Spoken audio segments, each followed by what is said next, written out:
invocation would hopefully end that awful state of affairs. She took a deep breath and began. Hello, Oshun. Hope the twins are well. This month I have an intention I think you'll support. I require another fuck buddy. Sorsha's eyes popped open. Hang on, is this a good idea? Shut up, Dani said sternly. I'm busy.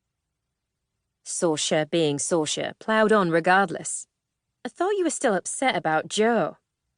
Dani produced a withering glare. I was never upset about Joe. Getting upset is the sort of pointless, time-consuming emotion I work very hard to avoid. Oh, really? The word dripped skepticism like the candles around them dripped wax. Because I could have sworn that when she dumped you... She didn't dump me. We weren't together, a fact that she wanted to change while I did not. When she dumped you, Sorsha continued, because Sorsha was a twat, you bought a box of cake mix and added an egg and ate the whole thing raw in a big old mixing bowl. I have a sweet tooth, Dani said coldly, which was absolutely true. Sorsha sighed. You do realize it's not good for a witch to be so out of touch with her own feelings, don't you? Rubbish. I am entirely in touch with my feelings, thank you very much. Except for the times when you don't know how to handle someone you slept with falling in love with you, so you go on a Betty Crocker binge. That wasn't about Josephine, Dani repeated. I must have been premenstrual or something. Because Danika Brown didn't mope, or at least she didn't mope over interpersonal relationships.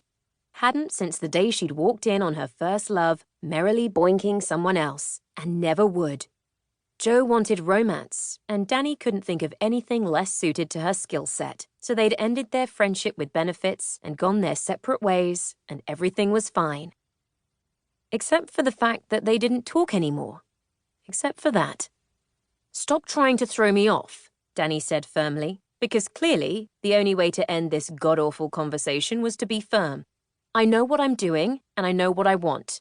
I'm a grown woman of reasonable intellect, on track for tenure within the next 15 years, with a deep desire for frequent oral sex, and absolutely nothing else. So shut up and let me ask for it. Oh, whatever, Sorsha tutted. Fine then, ask. And a miracle occurred. She rolled her eyes, heaved a disapproving sigh, but ultimately shut her mouth. Well, one must always take swift advantage of divine happenings. Dani closed her eyes and began again. Oshun, I need a regular source of orgasms. She thought of Joe and added, someone who won't expect more from me than I can give, preferably a sensible sort with a nice ass who's focused on their own goals. I haven't had much luck myself, so if you know anyone who meets the criteria, just point me in their direction. Give me a hint.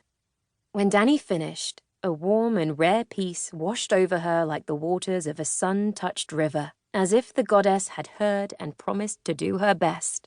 She let a tentative smile curve her lips and basked in the glowing silence. A silence that was promptly ruined by Sorsha. Christ, you're such a Sagittarius. Murder. I'm going to commit a murder. Dani opened her eyes and rose up on her knees, studying the table calmly.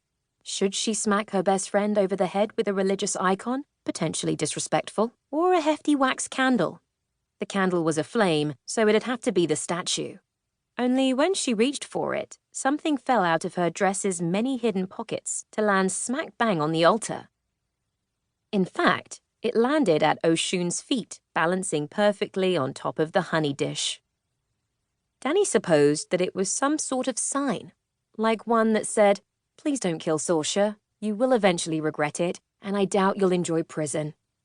Sorsha squinted in the candlelight, clearly unconcerned by her near brush with death. Hang on, is that a cereal bar? I'm ravenous. It's a protein bar, Dani corrected, picking it up and handing it over. Since when do you eat protein bars?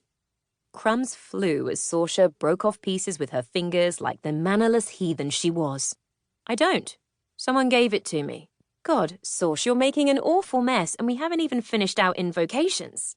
Didn't you want to do something for that creative writing competition you entered? Doubt it'd help. Sorsha snickered. We are shitty witches. Dani sniffed. Speak for yourself. I...